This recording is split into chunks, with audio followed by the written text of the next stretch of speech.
తెలంగాణలో పార్టీ మారిన ఎమ్మెల్యేలపై అనర్హత వేటు కేసు ఇవాళ సుప్రీంకోర్టులో మరోసారి విచారణకు రానుంది. Justice B R Gavai, justice Augustine George ధర్మాసనం విచారణ చేపట్టనుంది. BRS party working president KTR, Padi Kaushik Reddy తదితరులు దాఖలు చేసిన పిటిషన్లపై ధర్మాసనం విచారించనుంది.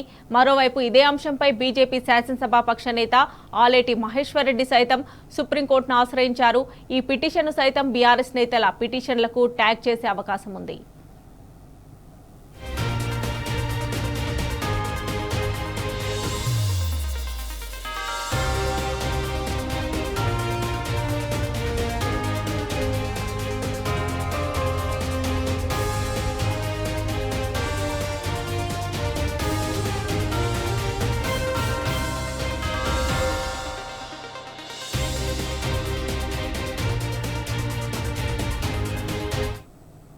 స్పీకర్తో పాటు పార్టీ మారిన ఎమ్మెల్యేలకు హైకోర్టు రిజిస్ట్రార్ ద్వారా సుప్రీంకోర్టు ఇప్పటికే నోటీసులు జారీ చేసింది.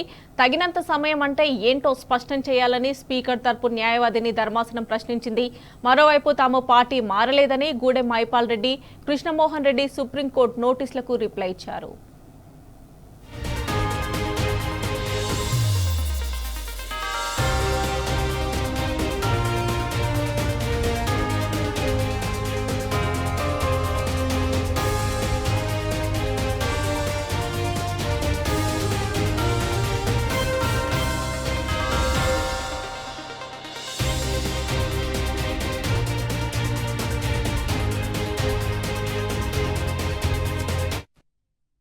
ఇక ఇదే అంశానికి సంబంధించి మరిన్ని డీటెయిల్స్ మా ప్రతినిధి లివిల్ అందిస్తారు. లివిల్ చెప్పండి, తెలంగాణలో పార్టీ మారిన ఎమ్మెల్యేలపై అనర్హత వేటు కేసు ఇవాళ సుప్రీంకోర్టులో విచారణకు రానుంది కదా.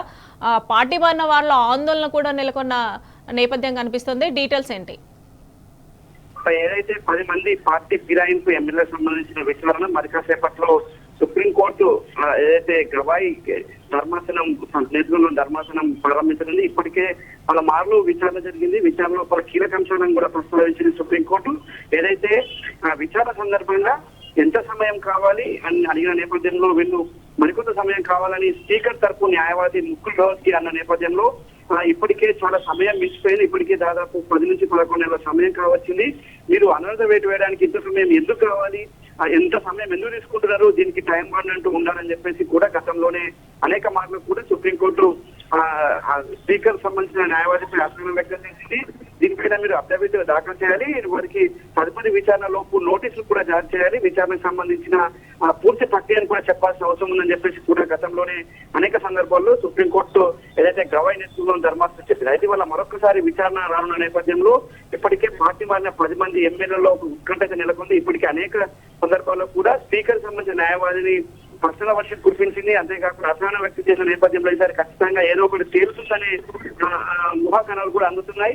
ఇప్పటికే స్పీకర్ స్పీడ్ పోస్ట్ ద్వారా నోటీసులు అందించారు. స్పీకర్ తో పాటు పార్టీ మారిన 10 మంది ఎమ్మెల్యేలకు కూడా నోటీసులు అందించారు. అయితే ఇలా ప్రధానంగా కడియం చేయాలి, ప్రాణం నాయలతో పాటు పిల్ల వెంకటేశ్వరకు ఖచ్చితంగా అనర్హత వేటు పడే అవకాశం అయితే త్వరలోనే ఉందని చెప్పేసి కూడా గత విచారణ మహిపాల్ రెడ్డి, కృష్ణమోహన్ రెడ్డి మేము పార్టీ మారలేదంటూ సుప్రీంకోర్టు ఏవైతే నోటీసులు ఇచ్చిందో వాటికి రిప్లై ఇచ్చిన పరిస్థితి చూస్తున్నాం.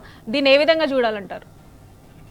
ఏదైతే గూడెం మైపాల్ రెడ్డి తన అఫిడవిట్ కూడా దాఖలు చేశారు. నేను పార్టీ మారలేదు, పార్టీ కేవలం నేను మర్యాదపురం కలిశాను, నేను 3 సార్లు ఎమ్మెల్యే గెలిచాను, అక్కడ కేవలం మర్యాదపురంగా మాత్రమే కలిశాను అని చెప్పిన నేపథ్యంలో ఆ అఫిడవిట్ ఏ విధంగా పరిగణలోకి తీసుకుంటారు అంటే ఇప్పటికే ఈ 10 మంది ఎమ్మెల్యేలకు సంబంధించిన ఆధారాలు కూడా సుప్రీంకోర్టుకు బీఆర్ఎస్ పార్టీ సమర్పించింది. అంటే వివిధ మాధ్యమాల ద్వారా పార్టీలో కాంగ్రెస్ పార్టీ కనుగొని కాంగ్రెస్ పార్టీలో చేరినట్టు అటు ఏదైతే పిసిసి కావచ్చు, తెలంగాణ కాంగ్రెస్ సంబంధించిన ట్విట్టర్ హ్యాండిల్ కావచ్చు, ఇతర హ్యాండిల్స్ ద్వారా వారు ప్రచారం చేసిన ఏవైతే ఉన్నాయో అవన్నీ కూడా ఇప్పటికే సుప్రీంకోర్టుకు అఫిడవిట్ దాఖల రూపంలో ఎవిడెన్స్ కూడా సమర్పించింది బీఆర్ఎస్ పార్టీకి సంబంధించిన న్యాయవాది. అయితే ఈ నేపథ్యంలో ఇప్పుడు అఫిడవిట్ దాఖలు చేస్తే ఏ విధంగా ఉంటుంది, ఏ విధంగా ముందుకెళ్తారు, అఫిడవిట్ లో ఏ అంశాలు అంటే ఆయన కేవలం నేను మర్యాదపూర్వకంగా మాత్రమే కలిశాను, నేను పార్టీలో చేరలేదని చెప్పిండు. అంటే మా పార్టీలో చేరలేదని చెప్పిన నేపథ్యంలో ఎలా ముందుకెళ్తారు?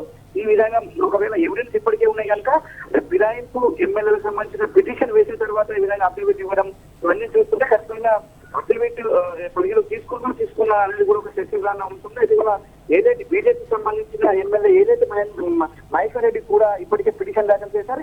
ఇటు కేటీఆర్, అటు కౌశిక్ రెడ్డి, ఏదైతే మహేశ్వర్ రెడ్డి 3 పిటిషన్లు కలిపి వాళ్ళ విచారించే అవకాశం కనిపిస్తుంది. అంటే ఖచ్చితంగా ఏదైతే అఫిడవిట్ దాఖలు చేసినా విచారణ అనంతరం వారికి ఫిరాయింపులకు సంబంధించిన మరొక ఖచ్చితంగా వారికి అనర్థ వేటు పడే అవకాశం స్పష్టంగా ఉంది. దీనికి సంబంధించి ఇప్పటికే బీఆర్ఎస్ వర్గమే కేటీఆర్ కూడా అనేక సందర్భాల్లో ఉప ఎన్నికలు వస్తే ఇప్పుడు సిద్ధంగా ఉందని చెప్పేసి కార్యకర్తలకు దిశానిర్దేశం చేశారు. కనుక ఖచ్చితంగా వీరిలో ఒక భయం అయితే కనిపిస్తుంది. అటు ఇప్పటికే పోచారం శ్రీనివాస్ రెడ్డితో పాటు పూడెం మైపాల్ రెడ్డి, ప్రకాష్ గౌడ్, కాళీ యాదవ్ వంటి నాయకులంతా కూడా కాంగ్రెస్ పార్టీలో అటు కాంగ్రెస్ ఇటు బీఆర్ఎస్ ఎవరు దగ్గర అనేది కూడా వరకు ఆందోళన అయితే చెందుతున్నారు. ఖచ్చితంగా ఉప ఎన్నికలు వస్తే ఓడిపోతామనే భయం కూడా వాళ్ళు నెలకొంది. అంటే ఖచ్చితంగా వాళ్ళ విచారణలో కొంత మరింత ఉత్కంఠ అయితే రేగుతుంది. ఇప్పటికే పార్టీ మారిన ఎమ్మెల్యే సంబంధించి సుప్రీంకోర్టు ఏ విధంగా విచారణ ఇవాళ చేపడుతుంది, విచారణలో ఎలాంటి ఆదేశాలు జారీ చేస్తుందనే భయంలో మాత్రం పార్టీ మారిన ఎమ్మెల్యే ఉన్నారు. అయితే బీఆర్ఎస్ పార్టీ మాత్రం ఒకటే చెప్తుంది, ఖచ్చితంగా 10 మంది కాంగ్రెస్ పార్టీకి చేరారు, కాంగ్రెస్ పార్టీ కండువ కప్పుకున్నారు. కాంగ్రెస్ పార్టీ అనేక హ్యాండిల్లో కూడా వారికి సంబంధించిన పార్టీ హ్యాండిల్స్ లో కూడా ఉన్న నేపథ్యంలో ఖచ్చితంగా కాంగ్రెస్ పార్టీగానే ఉన్నారు కనుక ఖచ్చితంగా వారికి అనంత వేటు పడుతుందని మాత్రం బీఆర్ఎస్ పార్టీ చెప్తుంది. ఏదేమైనప్పటికీ మరి కాసేపట్లో గవాయి నేతృత్వంలోనే ధర్మాసనం విచారణ ప్రారంభించిన నేపథ్యంలో ఎలాంటి ఆదేశాలు ఇస్తున్నారనేది మాత్రం ఒక వేచి ఉంది Mamata. Right level, thanks for updates.